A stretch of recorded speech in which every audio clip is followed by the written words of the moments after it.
অভিষেকের এবং তার পরিবারের নামে পরপর সম্পত্তিতে কলকাতা পুরসভার নোটিশ, আর তাতেই মেয়র ফিরহাদ হাকিমের ওপর একেবারে চোটপাট করলেন তৃণমূল নেত্রী মমতা বন্দ্যোপাধ্যায়।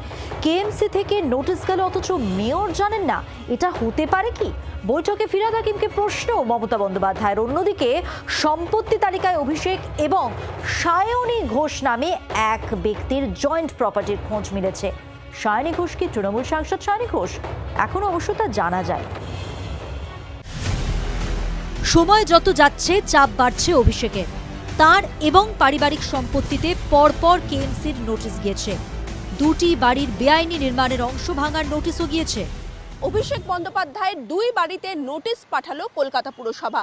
একটি বাড়ি, যে বাড়ির সামনে আমরা দাঁড়িয়ে রয়েছি, শান্তিনিকেতন 188 এ, এবং আরেকটি বাড়ি 121 কালীঘাট রোড, যেটি লতা ব্যানার্জি অভিষেক বন্দ্যোপাধ্যায়ের মায়ের নামে। এই দুটি বাড়িতেই নোটিশ পাঠানো হয়েছে কলকাতা পুরসভার তরফে, এবং অতিরিক্ত যে নির্মাণ করা হয়েছে, যে অবৈধ নির্মাণ, তা নোটিশ পাওয়ার পর 7 দিনের মধ্যে ভেঙে ফেলার নির্দেশ দেওয়া হয়েছে।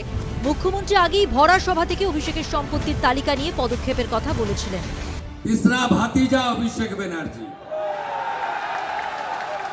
लिप्स एंड बाउंस का 14, अपने नाम में 4, पिताजी का नाम में और भी 6, 24 प्रॉपर्टी, और चौथा नाम सुनना चाहता है। এরপরই তড়িঘড়ি নোটিশ অভিষেককে।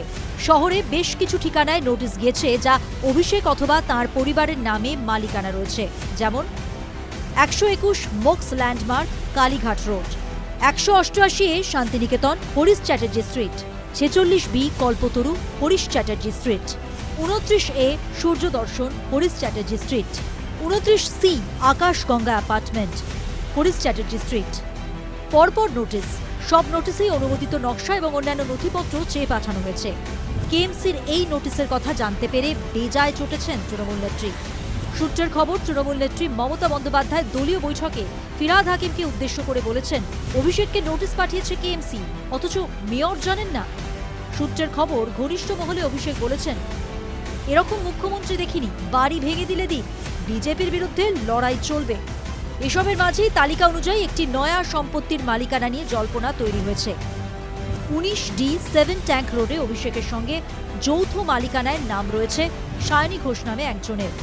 এই সায়নী ঘোষ কি তৃণমূল সাংসদ সায়নী ঘোষ, নাকি অন্য কেউ? জল্পনা শুরু হয়েছে। এসব দেখে একটা বিষয় তো স্পষ্ট, অভিষেকের সম্পত্তি নিয়ে আগামী দিনে জল আরও গড়াবে। রক্তিমা দাস ও প্রবীর চক্রবর্তীর রিপোর্ট, জি 24 ঘন্টা।